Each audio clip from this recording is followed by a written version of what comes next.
महाराष्ट्रातील राजकारणात फडणवीस विरुद्ध शिंदे असा सुप्त संघर्ष निर्माण झालाय. कारण महायुतीच्या दारावर आता थेट नो एंट्रीचा बोर्ड लावण्यात आलाय. फक्त मुख्यमंत्री देवेंद्र फडणवीस यांच्या एका निर्णयामुळे आता संपूर्ण राज्यातील राजकारणात मोठी खळबळ उडाली असून राजकीय वर्तुळात नव्या समीकरणांची चर्चा सुरू झाली आहे. आता या संपूर्ण प्रकरणामुळे राज्यातील सत्ता केंद्रात पुन्हा एकदा मोठ्या राजकीय हालचालींना वेग आल्याची चर्चा आहे. तसं तर याआधी देखील अनेक वेळा महायुतीतील अंतर्गत संघर्ष चव्हाट्यावर आला होता.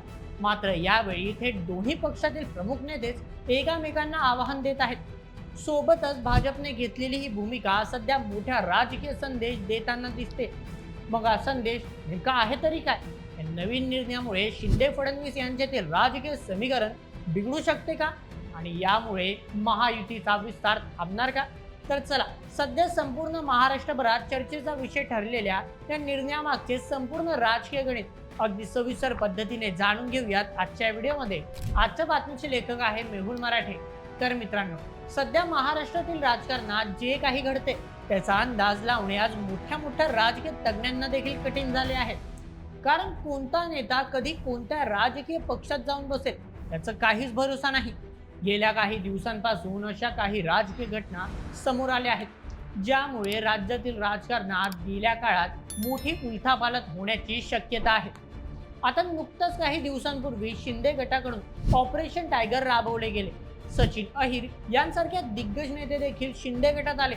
सोबतच सध्या शरद पवारांचा पक्ष देखील एनडीए मध्ये सहभागी होण्याच्या तयारीत असल्याची चर्चा आहे. त्यामुळे सत्ताधारी महायुती राज्यातील अनेक मोठे राजकीय चेहरे आपल्या बाजूने वळून स्वतःची राजकीय ताकद मजबूत करायच्या तयारीत असल्याचं सांगितलं जात आहे. परंतु आता याच भूमिकेमुळे महायुतीत अंतर्गत नाराजी निर्माण झाल्याची चर्चा आहे. विशेष म्हणजे राजकारणातील दोन प्रमुख चेहरे असणारे एकनाथ शिंदे आणि देवेंद्र फडणवीस या दोघांमध्येच आता सुप्त संघर्ष निर्माण झाल्याची चर्चा आहे. यामागचं कारण ठरलंय मुख्यमंत्री फडणवीस यांच्याकडून घेण्यात आलेला एक निर्णय. कारण गेल्या अनेक दिवसांपासून सर्वांसाठी आपली दार उघडी ठेवणाऱ्या महायुतीने आता थेट नो एंट्रीचा बोर्ड लावलाय. आता चला, सर्वात आधी समजून घेऊयात या निर्णय नेमका का घेतला गेला. मित्रांनो, यामागचं कारण सांगितलं जात आहे भाजपची सध्या दिसून येणारी भूमिका. आतापर्यंत महाराष्ट्राच्या राजकारणात अनेकदा निवडणुकीच्या आधी नवीन पक्षांना सोबत घेण्याची रणनीती पाहायला मिळाली. मतांचं गणित मजबूत करण्यासाठी आणि राजकीय विस्तारासाठी मोठ्या आघाड्या तयार केल्या गेल्या.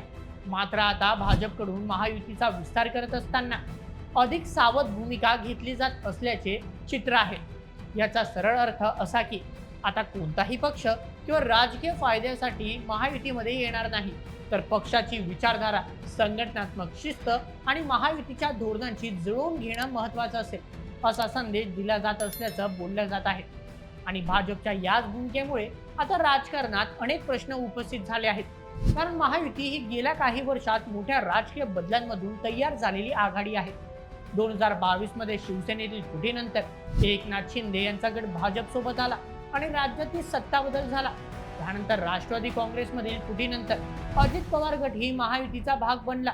या सगळ्या घडामोडींमुळे महायुतीची ताकद तर वाढलीच, मात्र त्याच वेळी या तिघी मोठ्या राजकीय पक्षांमध्ये अंतर्गत संघर्ष देखील निर्माण झाला. कारण प्रत्येक पक्षाची स्वतःची राजकीय महत्त्वाकांक्षा आहे. भाजपला राज्यात आपला प्रभाव आणखी मजबूत करायचा आहे. शिवसेना शिंदे गटाला आपली स्वतंत्र राजकीय ओळख आणि संघटन टिकवायची आहे. तर अजित पवार गटालाही आपला राजकीय आधार वाढवायचा आहे. अशा परिस्थितीत नवीन पक्षांना महायुतीमध्ये प्रवेश दिल्यास जागा वाटप, स्थानिक पातळीवरील समीकरण आणि कार्यकर्त्यांमधील समन्वय यावर परिणाम होऊ शकतो. म्हणूनच भाजपकडून घेतली जाणारी ही सावध भूमिका म्हणजे केवळ प्रवेश थांबवण्याचा निर्णय नसून आगामी राजकीय गणिताचा भाग असल्याचं मानलं जात आहे. आता या चर्चेतील सर्वात महत्त्वाचा मुद्दा म्हणजे या निर्णयाचा शिंदे फडणवीस समीकरणावर देखील परिणाम होणार आहे. कारण हेच दोन्ही महायुतीतील प्रमुख आणि महत्त्वपूर्ण चेहरे मानले जातात.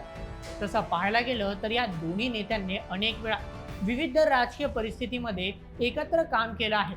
मात्र प्रत्येक युतीत काही मुद्द्यांवर वेगवेगळ्या भूमिका समोर येणं स्वाभाविक असतं. विशेषतः स्थानिक निवडणुका, जागा वाटप आणि पक्ष विस्ताराच्या मुद्द्यावर मित्र पक्षांमध्ये चर्चा आणि मतभेद होऊ शकतात। यालाच काही राजकीय निरीक्षक सत्तेतील नैसर्गिक स्पर्धा म्हणून पाहतात। मात्र विरोधकांकडून याच मुद्द्यावरून महायुतीवर टीका केली जात आहे। महायुतीमध्ये सर्व काही सुरळीत नाही आणि भाजप मित्र पक्षांवर आपलं वर्चस्व ठेवण्याचा प्रयत्न करत असल्याचं आरोप विरोधकांकडून केला जातो। परंतु तरी देखील महायुतीतील नेते हे आरोप नाकारत असून सरकार आणि आघाडीमधील समन्वय असल्याचं सांगत आहेत। आता सर्वात महत्त्वाचा प्रश्न म्हणजे भाजपला असा संदेश देण्याची गरज नेमकी का भासली? तर यामागे आगामी निवडणुकीचं राजकीय गणित लपून असल्याची शक्यता आहे।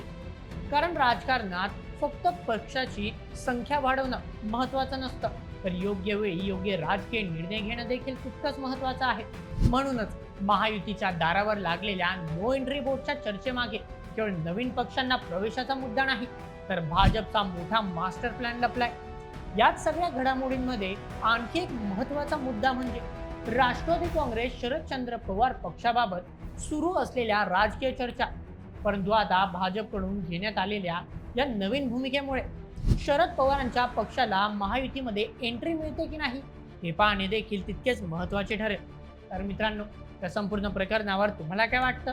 भाजपकडून घेण्यात आलेल्या या निर्णयामुळे महायुतीतील राजकारणात मोठा बदल घडू शकतो का? तुमचं मत आम्हाला कमेंटमध्ये नक्की कळवा आणि अशाच व्हिडिओसाठी सबस्क्राईब करा बोल एमएच आपल्या यूट्यूब चॅनलला। धन्यवाद।